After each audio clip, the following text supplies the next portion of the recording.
eating a sugar sandwich only makes it tasty. You monster, Freezy Pop! You monster, Frisbee! The cake was delicious. Oh shit. Gotta quickly do it. Oh god, what the fuck? You're like...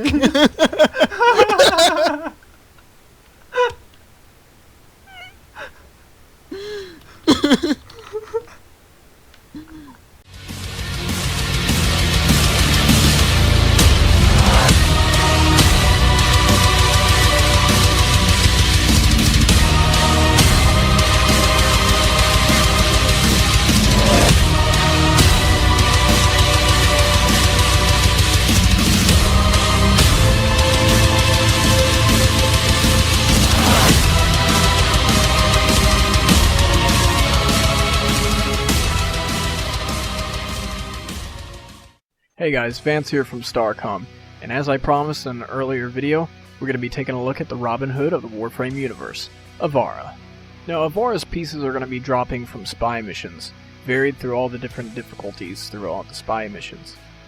But if you're impatient and you don't want to spend a full 24 hours farming her pieces, you can just pick her up with 325 platinum with her reactor already installed.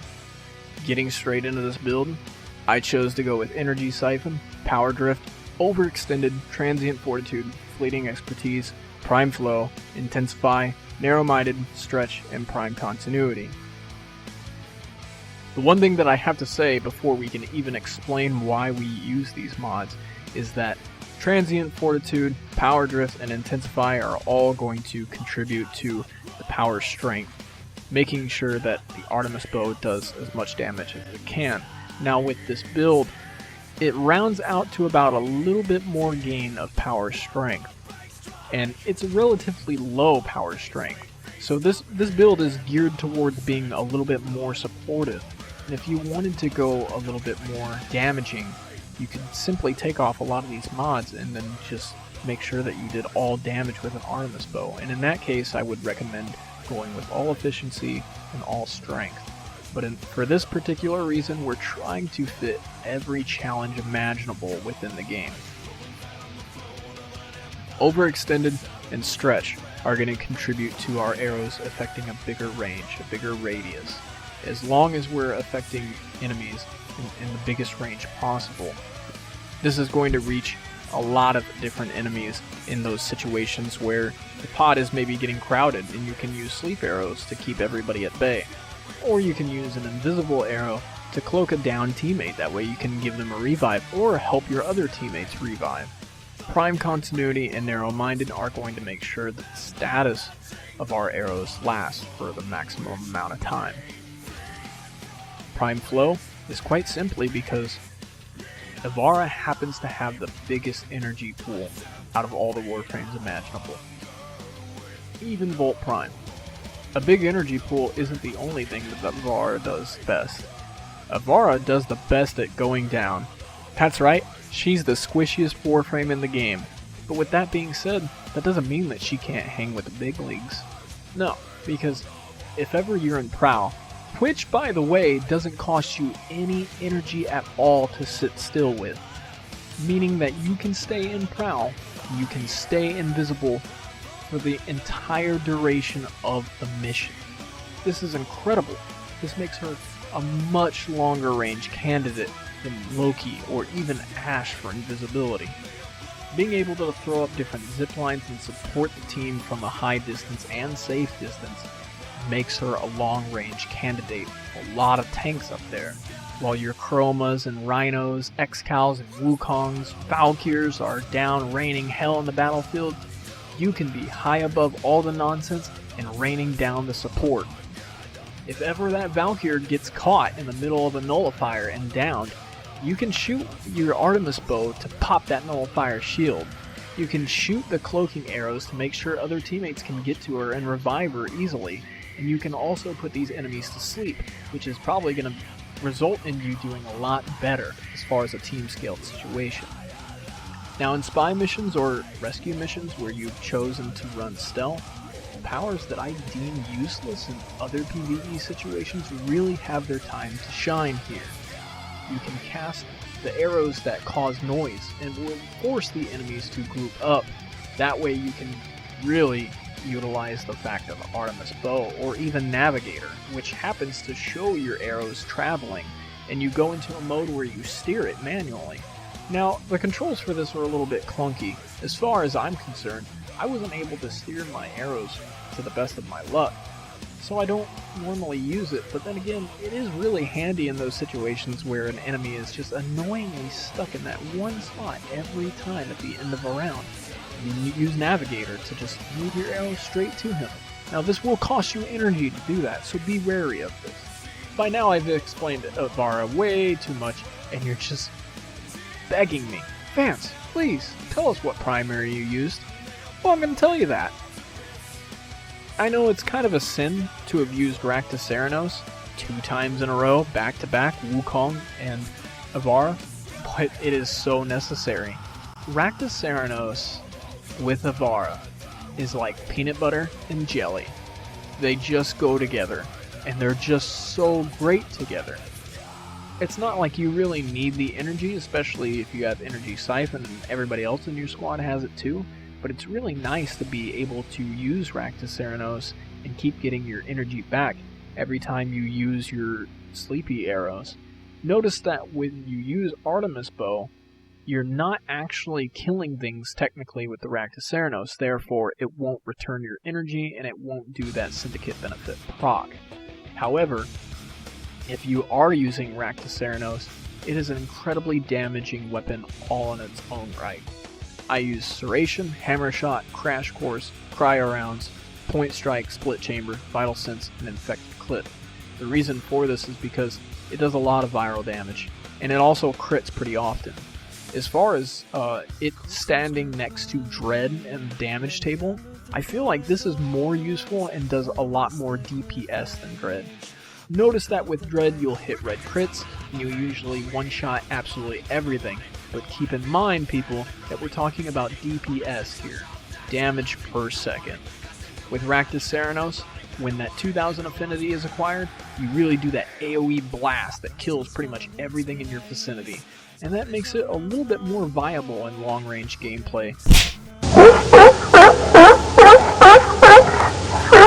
And that's why you don't see me rocking Dread. It just gives me more energy, it gives me more sprint speed, it gives me more of a range of attack, and the damage is relatively nice. I rarely ever use my secondary weapons, but when I decide to, it's really because I need health, and I don't want to risk going down to Life Strike. I cannot stress enough to you guys how squishy Ivara is. If you get into the battlefield while you're not in Prowl, you're going to take a very big beating, and it's not going to take much to bring you down. I find that in high-level Hive missions, a runner can one-shot down me as Ivara, so you need to constantly be in Prowl if you can, and just be rolling and not be visible. The less you're visible, the less enemies are going to notice you and do damage to you. Keep in mind that you also want to separate yourself from your teammates, that way the enemies aren't shooting at them and accidentally hitting you. That is a big problem in the playtesting that I found with Ivara, that I want to be far away from my teammates, and I also don't want my teammates blocking my shots, because who wants that? But I chose to use Telos Akbolto because in those situations where you can avoid taking damage, an Arson Eximus or a Mutilus Osprey, whatever the case, does AoE damage to you and you took a big hit to your health, take out the Telos Akbolto immediately and start dealing out some of the damage. This isn't the most impressive weapon. It's not even a godly weapon. It shouldn't be featured on the god builds other than the fact that it carries that Syndicate benefit that returns your health. And this is what counts here. So you could arguably use Vacor Merlock if you really wanted to. You could completely replace the Telos Akbolto with a Vacor Merlock and get away with it.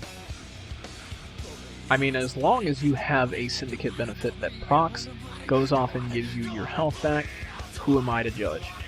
But I just chose to run with Telos Akbolto, because I don't ever really bring it to do damage. I just bring it to get my health back. It beats the hell out of carrying a Life Strike, which I happen to do anyways on my Thibodeau. Again, I'm using a weapon that I used in a previous build, but it's primarily because Wukong and Ivara used the same type of composition in my loadouts. Alternatively, you can use Glaive Prime, as it's positively affected by Navigator. The only thing that changes between the loadouts is my companion. I'm using Carrier here, and that's just for aesthetic purposes, really only because I'm already using Carrier Prime on my Ash Prime. I'd rather stick to Carrier and, just mix up the aesthetics a little bit. I'm choosing to use Carrier primarily because, again, we don't want to get into the battlefield. That is something that I can't stress enough. How you want to attack from the shadows. You want to remain out of harm's reach. And if you can swipe up mods with Carrier, that means that there's less time that you have to actually spend on the ground pillaging for those mods. All in all, Ivara is very squishy and very easy to bring down, but that doesn't make her out of god range potential. Keep yourself in stealth and play like a true ninja, and you can arch your way up to the top with the best of them. Being able to keep up with Rhinos, Chromas, Valkyrs, Excals, Wukongs, people that go 70 plus minutes in T4 survival, you can stick with them, and sometimes even outperform them. With that much an impressive feat, who could deny Ivara? So if you found this video helpful, please rate it, comment, subscribe, share to your friends, tell them all about it, and if you want to join our clan, the recruitment details, as always, are in the description. Until next time, peace. No, it's not even funny. It's just annoying at this point. It's to the point where there's nothing you can do against it. There's absolutely nothing you can do. Even if you have a Frost or Limbo, if it gets inside the bubble and it does that stupid spinny shit, there's nothing. It's just, oh, go ahead. Might as well bend over, make it a little bit easy for you. Yep, here comes the lazy. I'm down. And it's only a matter of time before it gets the whole freaking mobile. Yep, we fail. Yeah, good job, D. Good job. Excellent.